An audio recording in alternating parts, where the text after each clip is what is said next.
দেখুন, আমরা প্রায়শই একটি কথা বলি, সেটি হচ্ছে গিয়ে জামাত অন্যদের চাইতে ভিন্ন।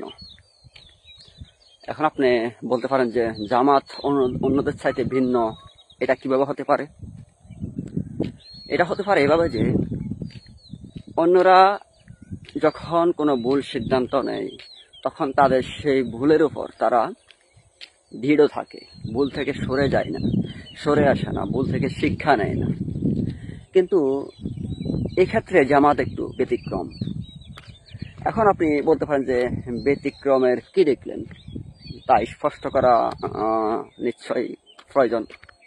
হ্যাঁ, আমরা ব্যতিক্রমের কি দেখেছি তা আপনাদের সামনে স্পষ্ট না করে ব্যতিক্রম কিভাবে সেটা বলতে পারি না। তো জামাতে ইসলামী ব্যতিক্রম এই জন্য যে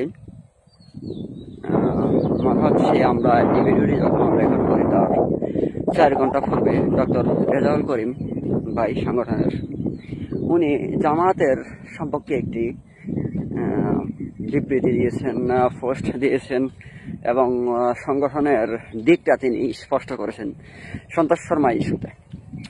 আমরা যদি ওনার পোস্টটি পড়ি তাহলে উনি লিখেছেন, সন্তোষ শর্মার সাথে আমার কখনো দেখা হয়নি। সম্প্রতি অন্যান্য ধর্মাবলম্বীদের সাথে মত বিনিময় অনুষ্ঠানে তার উপস্থিতি নিয়ে সোশ্যাল মিডিয়ায় ব্যাপক সমালোচনা ও বিতর্ক চলছে।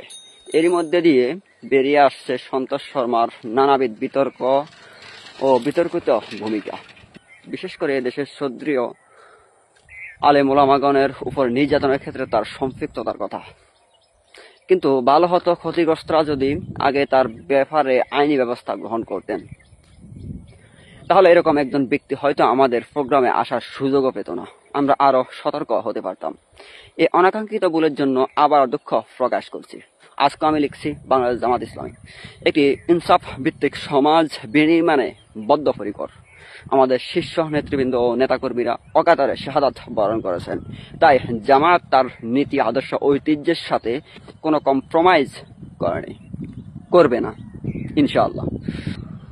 কোনো একটি বিষয় ও কোনো ব্যক্তির জামায়াতের মিটিংয়ে উপস্থিতিকে কেন্দ্র করে আমাদের দীর্ঘ অবদান ও ভূমিকাকে খাটো করে দেখার সুযোগ আছে কি?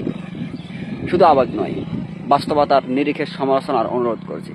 আসুন সব মাজলুম, জুলাই বিপ্লবে আমরা ফ্যাসিবাদের বিরুদ্ধে একসাথে যেভাবে ঐক্যবদ্ধ ছিলাম, ইনসাফ ভিত্তিক বাংলাদেশ বিনির্মাণেও এগিয়ে যাব ইনশাআল্লাহ। তো দেখতে পেলেন যে সংগঠনের একজন ঊর্ধ্বতন দায়িত্বশীল বীরেন্দ্র সন্তোষ শর্মা সম্পর্কে সংগঠনের যেই দিক বর্তমানে সেটি স্পষ্ট করেছেন। এটি অত্যন্ত ভালো বিষয়। এদেশের মানুষের মতকে, এদেশের মানুষের চাহিদাকে সংগঠন মূল্যায়ন করেছে এবং করছে এবং আগামীও করবে। আমরা এই আশাবাদ ব্যক্ত করে এখানে আমাদের ভিডিও বার্তাটি সমাপ্ত করছি।